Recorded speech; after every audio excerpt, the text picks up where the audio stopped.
본격 밀리터리 팟캐스트 밀떡 시작합니다. 안녕하세요. 워너비 밀떡, 밀떡이 되고 싶은 한보람입니다. 안녕하세요. 놀러온 정명섭 작가입니다. 안녕하세요. 밀리터리 헤비토커 김대영 군사평론가입니다. 네, 반갑습니다. 오늘의 주제는 바로 잠수함입니다. 사실 미랄못의 입장에서는 해군 하면 잠수함이 좀 떠오르고 네. 잠수함 하면 좀 신비로우면서도 멋진 존재다라는 생각이 있는데 5대 대형 국책 사업이 중단이 됐잖아요. 그러면서 그중에 하나가 항공모함이 이제 중단이 됐었고 그러다 보니까 각종 커뮤니티나 언론 댓글들을 보면 항모 사업 추진 과정에서 이제 늘 나오는 이야기가 핵 잠수함, 핵 추진 잠수함으로 대체하자라는 네. 내용들이 있는데 왜 핵 잠수함 건조에 대한 이야기가 나오는 건지 궁금합니다. 일단 대한민국 해군의 잠수함 전력부터 뭐 간단히 소개시켜드리면 네. 209급이라고 우리는 장보고급이라고 209? 부르는 네. 잠수함이 9척 있고 그 후계함인 214급 우리는 손원일급이라고 부르는 잠수함이 또 9척 그리고 도산 안창호급 잠수함이 3척 그렇게 21척의 잠수함이 있고 앞으로도 추가될 가능성이 있지만 여기서 핵 추진 잠수함은 없습니다. 없어요. 네, 그래서 이제 보통 핵잠수함이라고 얘기하지만 네. 가장 우리가 당장 손에 넣고 싶어하는 잠수함은 핵으로 추진되는 잠수함을 얘기하는 거고요. 양쪽이 계속 얘기가 나오고 있어요. 핵잠수함을 먼저 도입해야 되느냐 네. 아니면 항공모함을 먼저 도입해야 되느냐라는 얘기들이 있어서 약간 뭐라 그러지 이게 저울추 같아서 한쪽이 올라오면 한쪽이 내려갔다가 한쪽이 올라오면 한쪽이 내려갔다가 사실은 두 개가 필요한 것들인데 그래서 이번에 항공모함 사업이 취소되면서 그러면 대체로 핵 추진 잠수함을 도입해야 되는 게 아니냐라는 그런 의견들이 있죠. 네. 핵추진 잠수함이 기존 디젤 잠수함보다 장점이 있잖아요. 네. 일반 아, 분들을 네네. 위해서 좀 쉽게 비교해 보자면 아, 좀 네네. 어떤 게 있을까요? 일단 잠수함의 가장 큰 무기가 물속에 있다는 거잖아요. 그렇죠. 그 물속에서 물 밖으로 나오지 않고 공격을 하고 이동을 한다는 건데 일반적인 디젤 잠수함은 언젠간 떠올라야 돼요. 왜냐하면 이제 연료도 보충해야 되고 그렇죠. 건가요? 그다음에 전기 관련 문제도 있고 최근에 AIP 시스템이라든지 여러 가지로 해서 좀 늘어나긴 했지만 그렇다고 무한정 늘어난 건 아니었거든요. 길어봤자 2-3배 정도 늘어났는데 핵 추진 잠수함 같은 경우는 핵을 연료로 하기 때문에 네.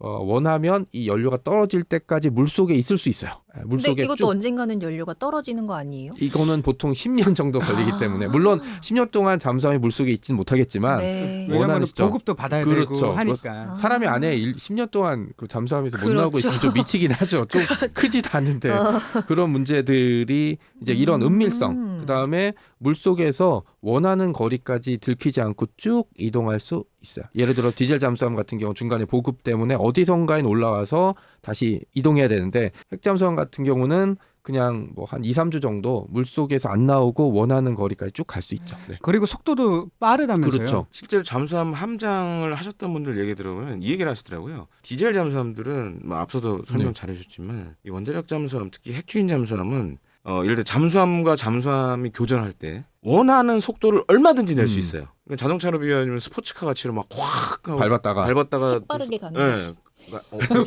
핵 빠르게 네. 핵 빠르게 그게 장점이에요. 네.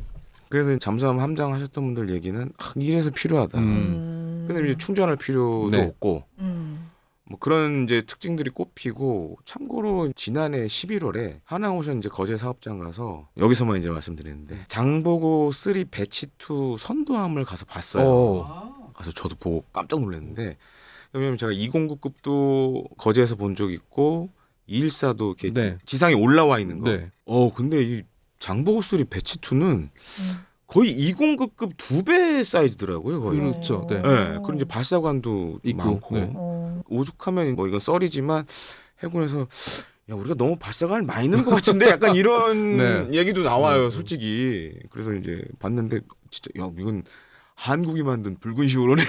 약간 네. 정말 크기에 압도됐는데 네. 그래서 단독으로 말씀드리자면 네. 아마 빠르면 4월 정도에 진수식을 할 것 같아요. 음. 거의 제가 얼마 갔을 안 때 이제 남았는데요. 마무리된 상황이었는데 이제 고민을 하는 게 사실 이제 대통령이 와서 이걸 해야 해줘야 되는데 네. 상황이 약간 이래서 지금 이제 미룰 수도 있겠네요. 미룰 수도 있는데 아마 상반기 안에는 할 것 같아요. 진수식을. 그러면 봤을 때는 또 그 얘기 나오죠. 이제 핵잠으로 가야 가야 되지 된다. 않냐. 이제 나올 것 같아요. 그리고 핵잠수함의 또 다른 장점이 아까 속도 얘기를 했잖아요. 네. 그러니까 잠수함을 추적할 때 네. 그냥 일자로 가서 추적하는 게 아니라 지그재그로 위아래로 네. 이런 식으로 가는 데 있어서 굉장히 유리하다고 들었거든요. 그러니까 어쩔 땐 속도를 줄여야 되기도 하고 또 속도를 많이 내야 되는데 디젤 잠수함들은 예를 들어서 충전된 전력량에 따라서 이게 한계가 있으니까. 그렇죠. 그러니까 물론 이제 지금 리튬이온 배터리로 해서 상황이 이전보다 좋아졌어요. 근데 이것도 어차피 충전된 양으로 가는 거잖아요. 그러니까 지금 이제 리튬이온 배터리 사용한 잠수함들은 출력에 여유가 있다 보니까 그렇게 급발진도 가능하고 막 이렇다 그러더라고요. 근데 일단 얘도 한계가 있고. 그렇죠. 속도가 네. 완전 다르니까. 그리고 보시면 아시겠지만 원자력 추진 잠수함하고 디젤 잠수함하고 선형, 외형부터 달라요. 지금 우리가 원자력 잠수함 만약 독자 개발한다 그러면 아예 지금 새로운 선형을 만들어야 돼요. 그러니까 고속 선형을 만들어야 돼요. 그런 좀 특이점도 있고. 그래서 사실 차이가 크죠. 그런 부분에 있어서는. 그럼 확실히 어쨌든 핵 잠수함이 좀 필요하겠네요. 또 문제가 북한 관련해서 예전에 북한 해군은 그냥 한 주먹거리도 안 된다 이런 얘기도 있고 지금도 큰 변화는 없지만 문제가 최근에 북한이 어설프지만 탄도미사일에 탑재한 맞아요. 잠수함을 만들었어요. 그리고 또 하나가 러시아랑 지금 굉장히 관계가 좋기 때문에 러시아가 뭐 당장 핵 잠수함 주진 않겠지만 러시아도 디젤 잠수함이 되게 많거든요. 이 디젤 잠수함 한두 척을 팔 수도 있고 뭐 그냥 줄 수도 있고. 네. 그렇죠. 이제 킬로급 같은 그렇죠. 거 가지고 있는 거. 그렇게 네. 동해바다에 가뜩이나 그 신경 쓰이는 다른 나라 잠수함들이 많은데 여기에 북한이 킬로급 정도 되는 디젤 잠수함을 받는다. 이건 좀 문제가 좀 달라지거든요. 거기다가 그 킬로급 잠수함 말고 킬로급 잠수함 옆에 네. 그 탄도미사일에 탑재할 수 있는 잠수함도 같이 달아댕긴다? 그렇죠. 아, 이거 좀 골치 아파지는 문제가 있기 때문에 이런 것들 좀 그러니까 이게 휴대폰으로 치면 디젤 잠수함은 휴대폰에 보조 배터리 조그만 거 하나 있는 건데 네. 핵 잠수함은 이 대용량 배터리 보조 배터리 한 100개쯤 쌓아놓고 있는 거예요. 발전기 가지고 발전기 가지고 다니는 식이라 예를 들어서 제가 잠수함 함장이고 디젤 잠수함을 운영하고 있는데 네. 언젠가 배터리 떨어지는 거 보이거든요. 불안하죠. 그러면 50 밑으로 떨어지면 급기동 급가속 못해요. 그러니까 제가 전기 자전거 탈 때 그래요. 그렇죠. 이제 50 저는 휴대폰 배터리만 조금 그렇죠. 떨어져도 불안한 사람인데 50 이하로 떨어지고 40대 되면 이제 전화 이거 어떡하지 집에 돌아갈 때까지 괜찮나? 뭐 그러네. 이렇죠. 아. 그죠. 괜히 안 켜보고. 네, 어. 맞습니다. 뭐 그런 문제가 있기 때문에 무기라는 거는 공평한 게 없어요. 전쟁에서는 그럼요. 남들 뛰어나야지. 뚝배기를 잘 깰 수 있으면 좀 더 긴 창과 긴 몽둥이가 있어야 되거든요. 뭐 전쟁터에서 기사도 따질 일은 없으니까 그런 문제에서 핵잠수함은 약간 생태계를 파괴할 수도 있고 지금 현 상황에서는 그렇기 때문에 우리에게 좀 필요한 무기가 아닐까라는 생각을 해봅니다. 그리고 좀 거시적으로 봤을 때 중국 해군의 성장도 지금 한몫하지 않을까 싶어요. 그건 중국이 원자력 잠수함의 옛날 별명이 바다의 트랙터였거든요. 워낙 바다의 시끄럽고, 트랙터? 네, 아, 워낙 시끄럽고, 다 티가 나는 네, 거예요? 덜덜덜덜 거리고 했는데 최근에 이런 것들이, 그러니까 이런 시행착오는 언젠가는 해결되게 돼 있어요. 그러니까 중국 해군도 발전 속도가 좀 빨라지고 있고, 그 다음에 북한 관련도 있고, 그 다음에 또 문제가 저는 걱정되는 게 북한과 러시아가 이번 전쟁이 끝난 이후에도 끈끈한 관계를 유지할 수 있는 가능성이 높기 때문에 러시아를 통해서 들어올 수 있는 북한의 해군 관련 장비나 기술들은 이제 우리에게 좀 큰 위협이 될 수 있죠.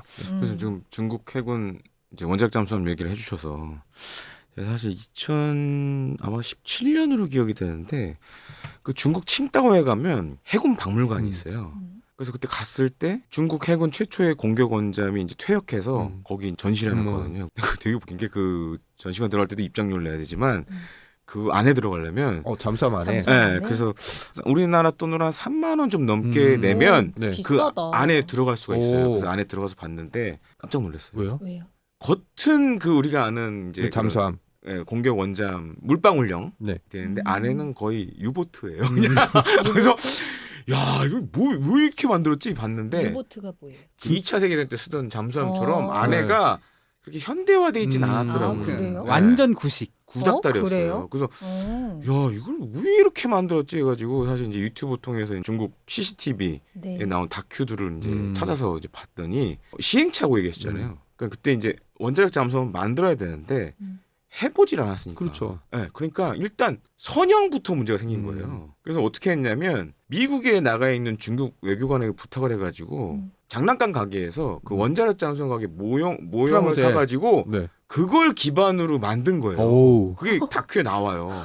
그러니까 그만큼 어, 맨 땅에서 진짜? 헤딩을 한 거예요. 근데 지금 이렇게까지 기술이 근데 올라왔던 그것도 거예요. 되게 대단하네요. 네. 일단 해보는 그래서 거. 그걸로 선형을 이제 보고 이렇게 만들어야 되겠구나 이제 판단을 해가지고 그게 나왔거든요. 지금은 이제 다 퇴역을 했고 그리고 자랑하는 게 그거예요. 그러니까 우리가 원자력 잠수함을 만들 때 같이 고민해야 되는 게 뭐냐면 만드는 것도 중요하지만 네. 퇴역한 다음에 이 원자로를 어떻게 그렇죠. 이걸 그러네. 정리를 할 거냐. 그러니까 예를 들어 영국 해군도 잘 보시면 원자력 잠수함 운용하는 기지에 퇴역한 배들이 그냥 있어요. 이거 원자로 처리를 못 해가지고. 그러니까 이것도 사실 고민을 해야 돼. 우리가 만약 독자 개발한다 그러면 이것도 사실 퇴역할 맞습니다. 때 이 원자로를 어떻게 폐쇄할 거냐. 이것도 사실 고민해야 되는 부분 중에 하나입니다. 그렇군요. 뭐 짚어주신 그런 문제점만이 아니라 사실 핵 추진 잠수함을 우리나라로 도입을 하고는 싶고 해군의 전력을 위해서 전력 상승을 위해서도 필요한 건 같은데 계속 도입하지 못하는 데는 그만한 이유가 있을 것 같거든요. 어떤 문제점이 있는지 궁금하고 이 문제점을 좀 해결하면서 우리가 핵 잠수함을 도입을 하려면 현실적인 방법들이 어떤 게 있을지 궁금하네요. 일단 원자력이죠. 우리는 원자력에 관한 여러 가지 협정을 그렇죠. 체결했기 때문에 네. 고농축 원자력을 도입할 수 없는 문제가 있어서 이걸 전농축을 해야 되는 문제도 있고 얘기했던 대로 시행착오를 어떻게 줄일 수 있느냐 이 문제가 있거든요. 그러니까 핵잠수함을 도입하게 되면 두 가지 방법이 있죠. 자체 개발하느냐 네. 아니면 해외 도입을 하느냐. 근데 해외 도입을 하게 되면 지금 만들 수 있는 나라가 몇 나라 없어요. 도입할 수 있는 나라가 뭐 미국, 그다음에 유럽 중에서는 뭐 프랑스 정도가 있겠네요. 근데 뭐 이번에 호주 핵잠수함 도입 사업 때 이제 프랑스가 한 방 먹었잖아요. 그래서 프랑스가 좀 열받아 있는 상태이기 때문에 프랑스와 관련해서 협상을 진행할 수가 있고 그다음에 또 만약에 우리가 핵잠수함을 도입할 수 있는 환경이 되면 네. 미국에서도 기술을 도입할 수 있거든요. 문제는 가격입니다. 이게 유럽제는 한 30억 달러, 그다음에 미국제는 한 40억 달러 정도 할 것 같은데 핵잠수함을 만약에 해외에서 도입하게 되면 이 정도 가격에서 더 부를 것 같아요. 제가 프랑스나 이제 미국이면. 그럼에도 사실 그런 얘기도 있어요. 아까도 얘기했지만 항모 도입하는 가격에 비하해서 항모 한 대면 핵잠수함 세대다. 그래요? 뭐 이런 이야기가 있는데 이것도 좀 상당히 비하인드 스토리인데 이런 비하인드 좋습니다. 네. 이전 정부 때 사실은 프랑스가 우리나라에 바라쿠다를 좀 팔고 싶어 했어요. 쉐프랑을. 네. 황금마차에 태워서 오. 엘리제 궁에 막 가고 그게 왜 그렇게 극진하게 대접을 해줬냐. 잠수함을 팔고 싶어 했거든요. 그러니까 핵잠수함. 쉐프랑급. 네. 지금 이제 바라쿠다라고 네, 불리는 네. 그걸 팔고 싶어 했어요. 그래서 실제로 국내에서 그거를 뛰었던 분도 계시고. 영업을. 예. 우와. 근데 안 됐죠. 안 됐고 그다음에 독자 개발을 하려면 지금 이제 가장 큰 문제가 한미 원자력 협정이 문제예요. 그렇죠. 가장 큰 걸림돌 네, 중 그거예요. 하나라고. 네. 그래서 이제 이전 정부 때도 이 미국과 계속 협의를 했는데 미국이 이제 안 된다고 하니까 그래서 사실 이제 못 갔죠. 그래서 지금도 계속 이제 비닉 사업으로 검토는 계속 하고 있어요. 독자 개발 이제 관련돼서 검토도 하고 있고. 근데 뭐 해군의 주류 의견은 아니지만 일본은 그런 얘기를 해요. 만들어도 문제다 저거. 왜냐하면 우리가 만들면 과연 몇 척을 만들 거냐. 최소 3차원 있어야죠. 그러니까 이제 예를 들어서 3척이잖아요. 네. 그럼 이제 원자력 추진 계통과 관련된 전문가를 양성을 해야 돼요. 그럼 이 전문가들은 결론적으로 이 3척에서 그냥 묶여 살아야 돼요. 방법이 없어요. 그 잘 보시면 미국 해군이나 프랑스 해군이 원자력 추진 잠수함에서 항공모함도 원자력 추진을 바꾸고 막 바꾸잖아요, 다. 지금 프랑스도 마찬가지잖아요. 네. 그 샤를드고 같은 경우에는 항공모함도 보면 핵 추진으로 갔잖아요. 네. 그게 다 그 이유예요. 아. 왜냐하면 원자력 기술자들을 일정 부분 인원들을 가져가야 되는데 네. 잠수함만 해버리면 이 사람들이 만약에 나가버리면 이게 운용이 안 되니까. 그다음에 새로 뽑아야 되는데 저기 앞날이 안 보여 이러면 그쵸, 안 들어올 거 아니에요. 승진 문제도 있고 여러 가지 문제가 있거든요. 그러니까 일반 재래식 기관하고는 다르니까 네. 그런 인력 문제. 그다음에 다 쓴 다음에 이거를 폐로를 해야 되는데 국내에서 할 거냐 이거. 그럼 당장 아시다시피 이제 그걸 한다고 하면 난리 나겠죠. 시민단체들이 가면 안 있을 텐데. 그리고 지금 아주 일례로 우리나라 원자력 발전소 아직 폐로한 데가 없어요. 그다음에 맞아요. 이제 원자력 폐기물도 지금 폐기물 하는 그 장소도 지금 결정이 안 돼 있잖아요. 그러니까 이런 거 다 따져봤을 때는 국내 개발보다는 오히려 해외에서 도입을 해서 거기서 폐쇄를 폐로 시켜버리는 조건으로. 게 네. 나을 수도 있다. 음. 그리고 또 한 가지 인원을 그럼 이거를 3척 가지고 하면 이게 답이 안 나온다. 그래서 이제 그런 것들도 사실 우리가 좀 따져봐야 돼요. 이게 해외에서 도입을 하는 건 그 한미 원자력 협정에 안 걸리는 거예요. 그러니까 이제 나오는 얘기가 미국에서 직도입을 할 거냐, 아니면 이제 프랑스 같은 나라에서 할 거냐. 해외 도입은 이 두 나라가 될 수 있고 그쵸. 네. 나머지 하나는 국내에서 진짜 개발하는 개발하는. 거죠. 국내에서 하는 게 길게 보면은 좋지 않을까? 국내에서 원자력 잠수함을 건조할 수 있는 기회도 일단 역시 한 네. 세기에 한 번 올 거고 그렇죠. 이게 지금은 원자력 협정이나 여러 가지 요인으로 인해서 이제 묶여 있긴 하지만 네.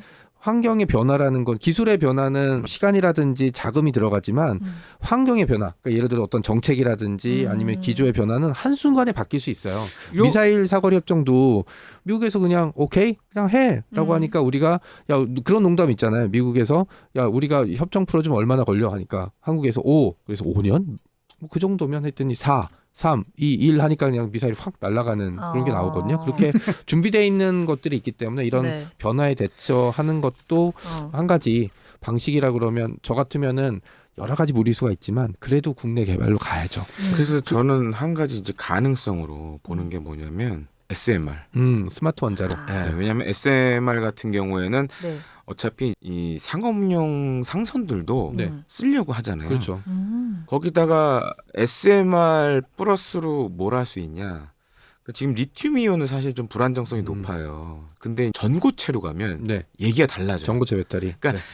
AIP 기능을 SMR이 하고 배터리 기능을 전고체가 하면 이건 제 아주 개인적인 추정이지만 원자력 잠수함 만큼의 그런 시너지는 낼 수 있지 않을까 이렇게 보거든요.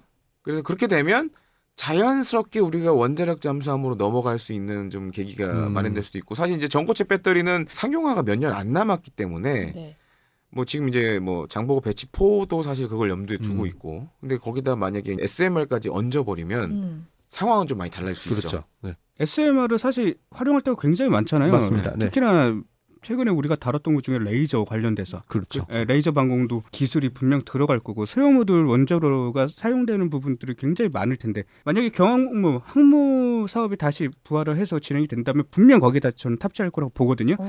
그리고 잠수함 또한 마찬가지일 텐데 이 잠수함이 기존에 또 도산 안창호급에서 분명히 더 파생돼서 제가 알기로는 지금 도산 안창호급 요 정도에 들어간 탑재한 기능들이면 이 원자로만 탑재를 했을 때 완전 최적이라는 또 이야기도 좀 엔진만 바꿔달면 들었어요. 그러니까 기능적으로 거기에 물론 최적화 시켜야 되겠지만 그 정도로 우리가 기술력은 있다라고 하는데 이거에 대해서는 어떻게 생각하세요? 그 해외 커뮤니티 그 번역한 글을 봤는데 도산 안창호급 소개하면서 수직 미사일 발사관이 있었잖아요. 그러니까 사람들이 야 왜 디젤 잠수함에 수직 미사일 발사관이야? 너무 이상한데? 라고 하니까 밑에 다른 댓글에 한국은 SMR을 가지고 있어.